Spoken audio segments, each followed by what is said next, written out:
Damn, chill, you got another one? What's poppin'? You already know the deal. You are now rockin' with no chill for real. We about to get ill. What did you expect for me to bow down, get soft and talk politically correct? They consider me a threat, especially if they goofy, cause I clown guys, no lies, I just do it truthfully. It's on the house like Snoopy, it's free in other words. I'm a nightmare to these super squares and nerds. I barbecue 'em with words when I'm through commentating. One thing you'll never see me ever do is hating, lying, exaggerating, or fabricating for views. If you not built for the street like a pair of shoes, as square as a Rubik's Cube, stop it and leave the field, or wind up a topic on no chill for real. You square as a Rubik's Cube, stop it and leave the field, or wind up a topic on no chill for real. All gas, no brakes. Gotta keep the pressure on these cowards and these snakes. Honor over money, gotta do what it takes. Gotta keep the pressure on these cowards and these snakes. Gotta stay going in. All gas, no brakes. Gotta keep the pressure on these cowards and these snakes. Honor over money, gotta do what it takes.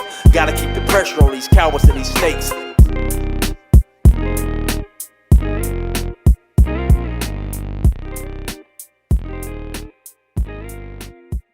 So I got inside information on B-BRAZY being attacked. B-BRAZY was on a 270 yard, level 4 270 yard, right? And I got off the phone with a dude who actually seen what happened, right? So now we all know that B-BRAZY is a Damu, a blood, right? And so the dude who gave me the information, he's a Crip, right? So I say that just to say that he was not privy to all the inside going on discussions and the problems that eventually got B-BRAZY disciplined, DP'd, attacked, so on and so forth. Right now, according to the dude who I talked to, right, there was two separate incidents.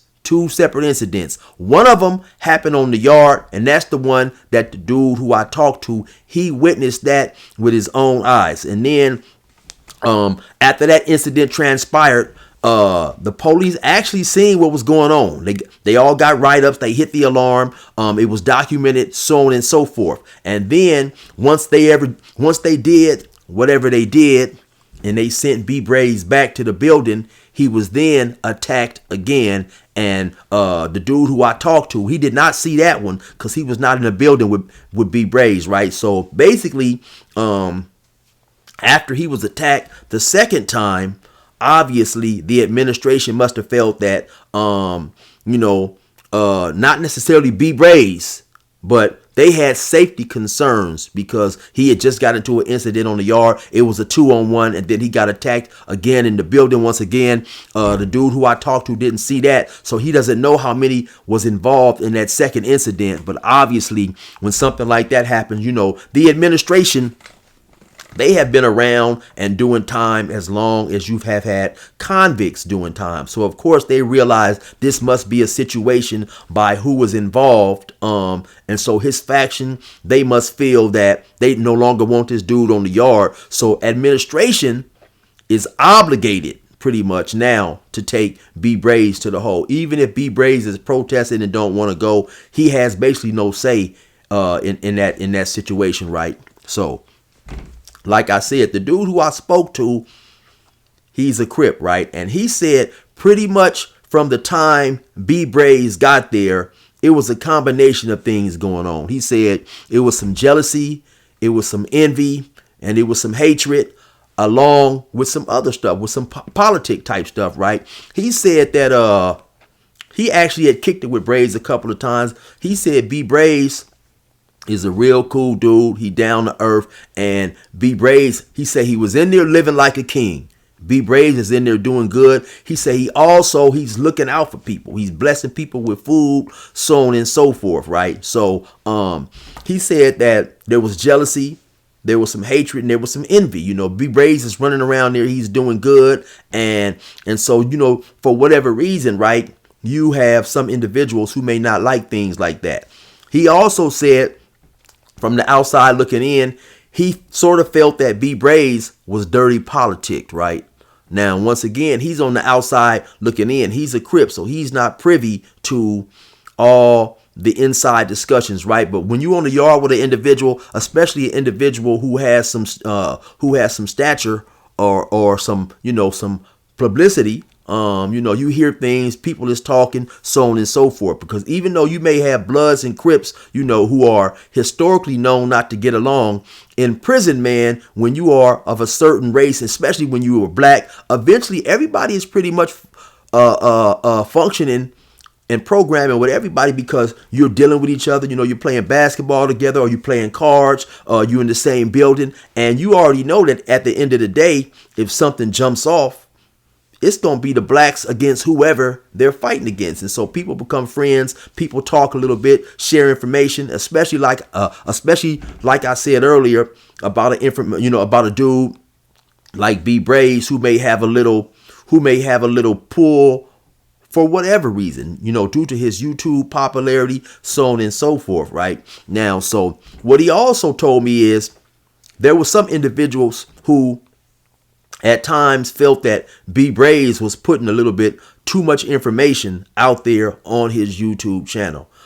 He said that other dudes felt that he was always on there exposing blacks, talking about blacks going to PCRs, blacks doing things. Basically, his saying was he shouldn't have done it.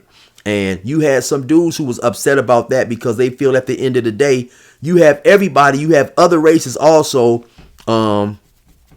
Mexicans, whites, what have you, on PC yards doing things that they shouldn't have done. Everybody has dudes who didn't live up to the certain, let's just say everybody didn't live up to a certain standard that, it takes to remain in good standings on the 4 yard, so on and so forth, right? So you had some dudes who felt that, okay, man, why is this dude always exposing and putting blacks down? Why is he always making us look bad, going on there, giving up basically too much information about what's going on behind the walls, right? And then once again, like I said, you had individuals who he, in his opinion, felt that they was jealous of his success. He's in prison, he's doing good. According to the dude who I talked to, he pretty much wasn't wanting for anything as far as things that you can have in prison, right? And you have individuals who are locked up in prison for a long time. Everybody doesn't necessarily have the luxury of even having a couple of soups, a honey bun, and certain little things that you can get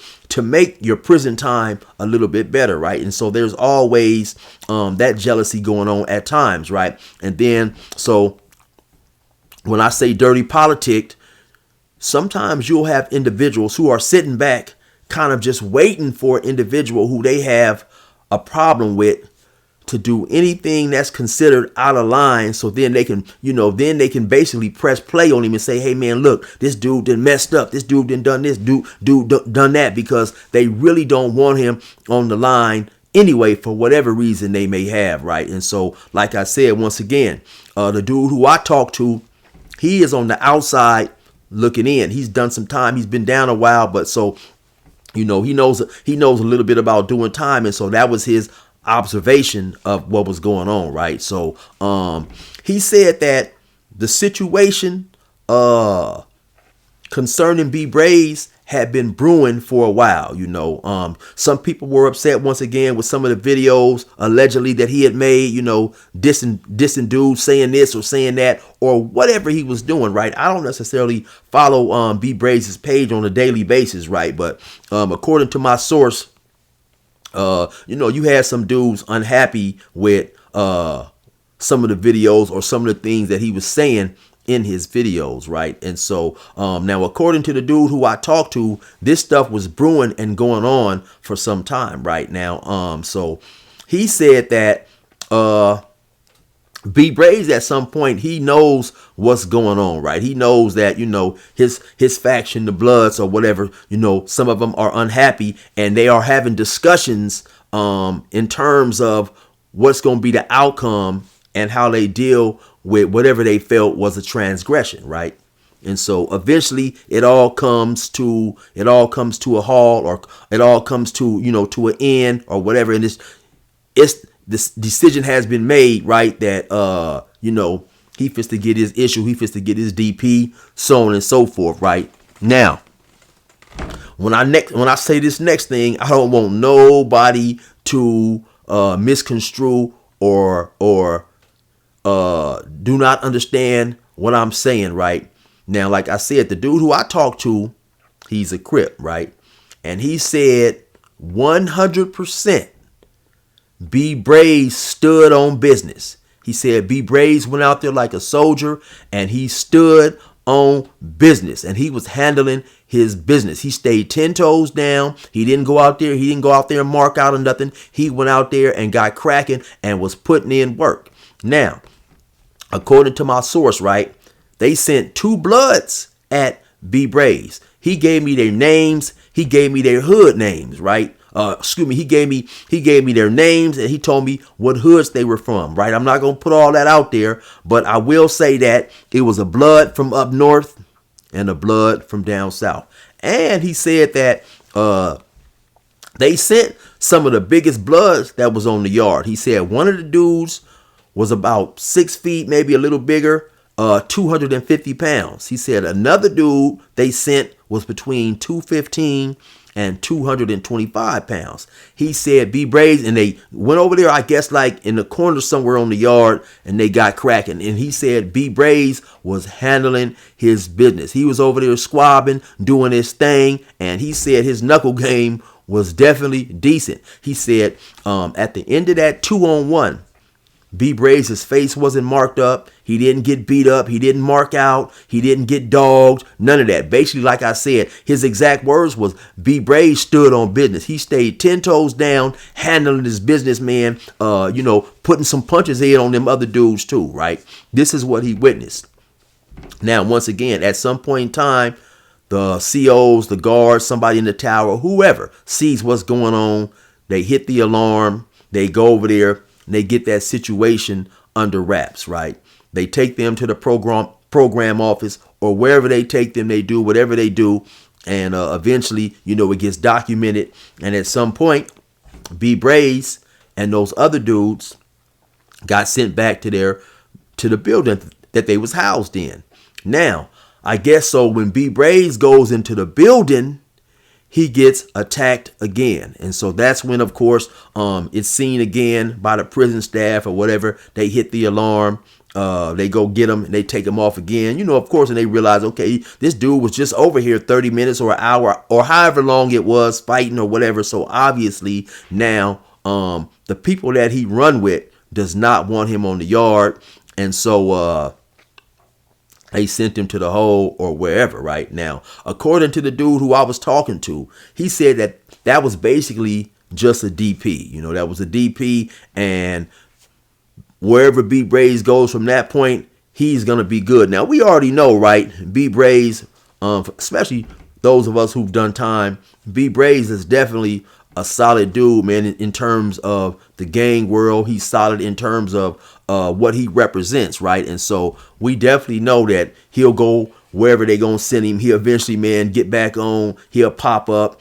And he's going to continue to do what he's been doing, right? He's not just to go to no PC yard or none of that. Sometimes, man, that's just a part, that's just getting DP'd, all that type of stuff. At times, man, it just comes with the territory, right? Now, I'm sure there'll be a lot of people out there clowning and laughing, leaving stuff in the comments like he shouldn't have did it and stuff like that. He shouldn't have done it, so on and so forth. But once again, like I said, man, I talked to a dude who witnessed the incident on the yard, man. And he said, basically, man, B-BRAZY got cracking and handled his business like a gangster. He said B-BRAZY knew it was coming. He didn't hide in the cell. He didn't mark out. He went out there and dealt with what he had to deal with.